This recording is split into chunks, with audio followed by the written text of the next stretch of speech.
சாரிங்க, அன்னைக்கு முட்டாள்தனமா கொடையை பிடுங்கி உங்களை மழையில் நலைய விட்டேன். உடம்பு சரியில்லைன்னு கேள்விப்பட்டேன்.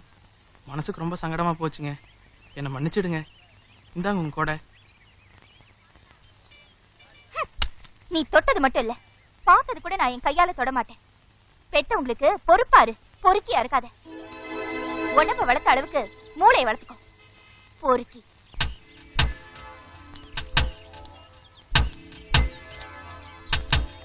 ஆமா, நான் பொறுக்கிதான். உன் இதயத்தை திருடின பொறுக்கி, உன் அழகான கண்ணை திருடின பொறுக்கி, நீ நடந்து போற நடைய திருடின பொறுக்கி, ஆக மொத்தத்துல உன்னையே திருடின பொறுக்கி. என்ன பாக்குற? நான் பொறுக்கிதான்.